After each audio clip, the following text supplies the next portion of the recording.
Hi friends, welcome to Mahika truths. ఈ సమయంలో శివుడిని ఏమి కోరుకున్నా వెంటనే నెరవేరుతుంది. పూజలు చేయడానికి ఒక నిర్దిష్టమైన సమయం ఉంటుందని పండితులు చెప్తున్నారు. ఏ సమయంలోనైనా పూజ చేసుకోవచ్చు. ఉదయం అలాగే సాయంత్రం దేవుళ్ళకు పూజలు చేస్తూ ఉంటారు.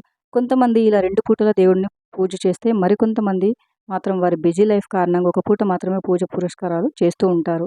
కానీ ఒక పూట చేసే పూజ అయినా అది ఏ సమయంలో చేస్తే మంచి పూజ ఫలితం దక్కుతుందంటే, సాయంకాలం చేసే పూజ మాత్రమే.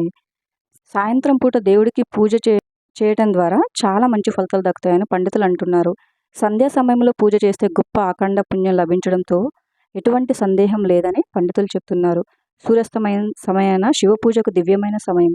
సోమవారం సాయంత్రం 6 గంటల నుంచి 9 గంటల మధ్య శివుని ముందు ఒక చిన్న దీపం వెలిగించిన శివుడు సంతోషించి కోరిన కోరికలను అందిస్తాడు. పురాణాల ప్రకారం శివుడు మరియు పార్వతీదేవి సాయంత్రం సమయంలో భూమిపై సంచరిస్తూ ఉంటారని నమ్మకం. అందువల్ల శివపార్వతుల ఆశీర్వాదం పొందాలంటే సోమవారం సాయంత్రం ఖచ్చితంగా దీపారాధన చేయాలి. ఉపవాసం ఉన్నవారు ఖచ్చితంగా సాయంత్రం పూట దీపారాధన చేస్తే ఇంకా మంచిది. సాయంత్రం సమయంలో పూజ చేసినట్లయితే ఆ పూజ 1000 రెట్లు ఎక్కువ పుణ్యప్రాప్తిని, పూజ ఫలాన్ని ఇస్తుందని పండితులు చెప్తున్నారు. ఎందుకంటే ఈ సమయంలో దేవతలు ఏ భక్తుడు వారిని ఆరాధిస్తారని ఎదురు చూస్తూ ఉంటారంట.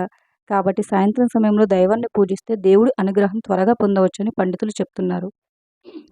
సాయంత్రం సమయంలో రోజు పూజ చేయలేని వారు కనీసం సోమవారం సాయంత్రం అయినా కొబ్బరి నూనెతో శివునికి దీపారాధన చేయడం వల్ల అన్యోన్య దాంపత్యం జీవితం సిద్ధిస్తుంది.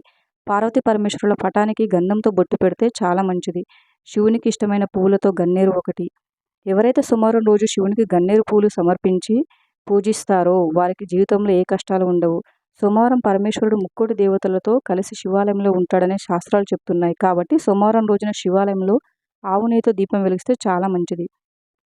సోమవారం రోజు ఉదయాన్నే లేచి స్నానం చేసి 5 గంటలకు శివునికి పూజ చేసి పూజా మందిరంలో కూర్చొని 108 సార్లు ఓం నమ శివాయ అని జపించండి. ఈ 5 అక్షరాల మంత్రం చాలా శక్తివంతమైనది.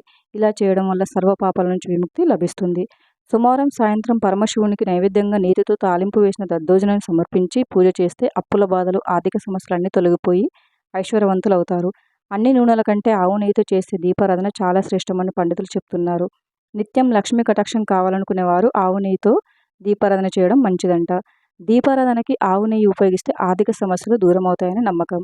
ఆవు నెయ్యి, నువ్వుల నూనె రెండింటిని కలిపి సాయంత్రం సమయంలో శివుడి విగ్రహం ముందు కానీ, ఫోటో ముందు కానీ దీపం వెలిగిస్తే సకల సంపదలు, అష్టైశ్వర్యాలు సిద్ధిస్తాయని శాస్త్రం చెప్తుంది.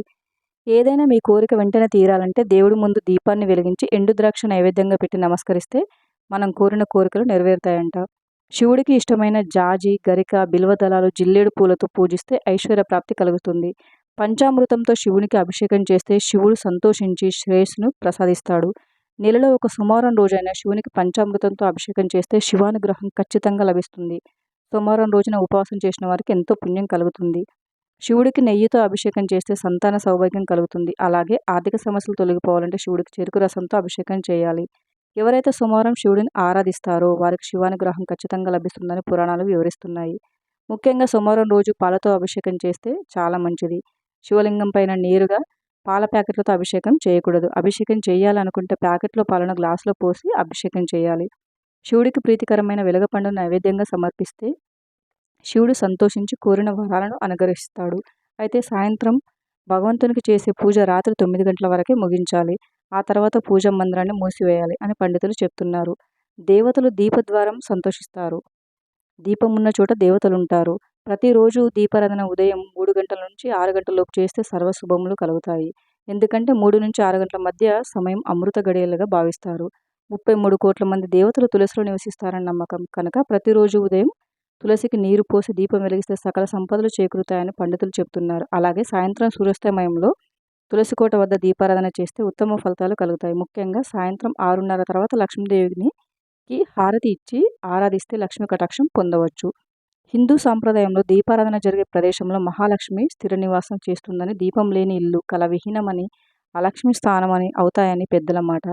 దీపం వెలిగించే కుంది కింది భాగం బ్రహ్మ, మధ్య భాగం విష్ణుమూర్తి, ప్రమిద శివుడు.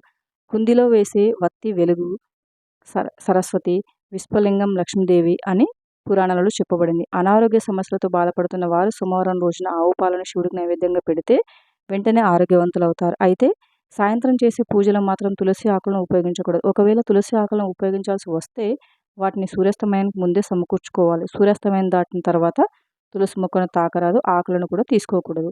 పాలలో పంచదార కలిపి శివలింగానికి అభిషేకం చేస్తే మీ మనసులో కోరికలన్నీ నెరవేరుతాయి. ఇవన్నీ చేయలేము అని అనుకునేవారు సోమవారం రోజున శివునికి నీటితో అభిషేకం చేసి బిల్వ ఆకులు సమర్పిస్తే శివుడు సంతోషించి మీ జీవితంలో ఉన్న అడ్డంకులను మొత్తం తొలగిస్తాడు. మన జీవితం ఎంత బిజీగా ఉన్నా దేవుడికి పూజ చేయడం మాత్రం మానకూడదు. సహజంగా మనం నువ్వుల నూనెతోనే దీపారాధన చేస్తాం. Thank you for watching friends. ఈ వీడియో కనుక మీకు నచ్చినట్లయితే వీడియోని లైక్ చేసి మరిన్ని వీడియోస్ కోసం మా ఛానల్ సబ్స్క్రైబ్ చేసుకోండి.